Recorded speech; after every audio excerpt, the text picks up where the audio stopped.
I would say that being a customer service is one of the most challenging job, in a way that, I don't know, customers think that they're given the rights to really manipulate us. I mean, if they want to get mad on us, they can definitely do that, because they always think that customers are always right. And I would say that somehow that thinking should be eradicated, because it isn't funny anymore that, you're being shouted, you're being provided with the negative words. But because we need this job, and because this is the only source of my income, as the only provider of my children, I always say I had no choice but to still go on with this type of industry.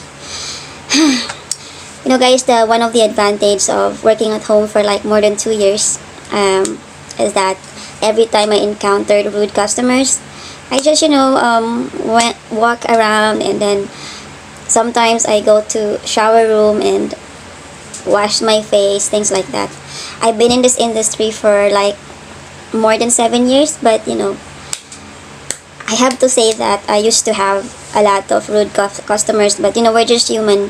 Sometimes we're not in a good mood, and we tend to be like so affected if we encounter rude customers who are fan of saying profanity words, or who are fan of manipulating us. But again, no choice. Sometimes it becomes my motivation to just keep moving forward for the sake of salary, for the sake of having a job and maintaining being a provider of my children.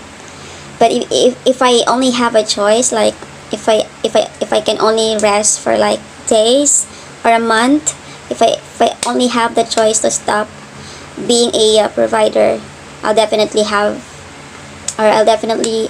stop this job for like a month, and then take a breath, go with a vacation. Now, those people who has a lot of time, spending time for themselves by going to vacations, spending time with their friends, with their families, you guys are so lucky, because not everyone has that kind of opportunities.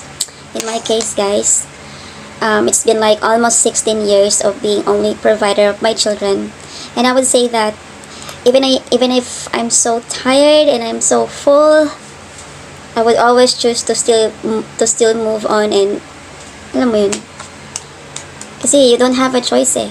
And added on my stress, added on my worries right now is the mandated announcement of going back to work, or office days. I mean, it's been more than 2 years of working at home, and I would say that everything is normal.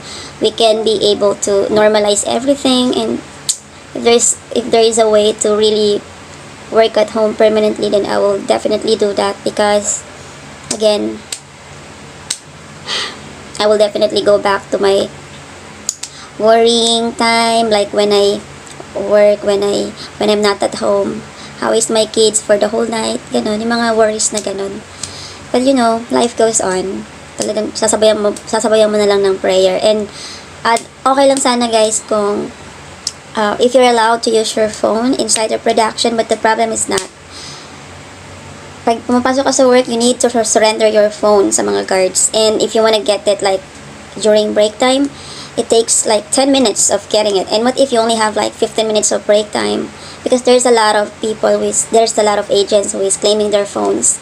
And sometimes because of that arrangement, I tend not to bring my phones, which is not really ideal, because I have to monitor my kids from time to time. But given the situation, given the policy that we have in the office, it's not really advisable to bring the phones, because you're just leaving them in the guards and you're just getting the phones after your shift. So what's the use of bringing them? I mean, diba? Nonsense. So medyo nagpapa-refresh lang ako guys, because I encountered a rude customer earlier, and he's kinda keep on shouting at me even if I'm providing the resolution to his problems, that he keeps on shouting and saying profanity words. I just went outside and drink a glass of water and take a deep breath, and then there I'm kind of little bit okay na. But what's the good news there, guys, is after almost 3 years of working in this company, I'll be able to have my 1 week leave next week. So I'll be going to the province to visit my sick father, and in that way I'll be given a chance to be with him and spend the whole week with him. Ganun talaga guys, talagang ang buhay cycle lang. So ayoko na masyadong masad kasi alam ko lahat na nangyayari sa mundo is nakatadhana. Given na na-scam pa ako for this week, I am earning money to bring that to my father. Na-scam pa ako, pero naniniwala ko na yung amount na yun is nakadestiny talaga na mangyari yun. So, alam ko na alam ni God na pinaghirapan ko yun. So, maybe we'll find a way how to have that money back to me kasi diba pinaghirapan ko yun. So, ayun. It's 4:21 and I only have like 13 minutes before end of my shift. Again guys, I only want you to know that life goes on no matter what happens.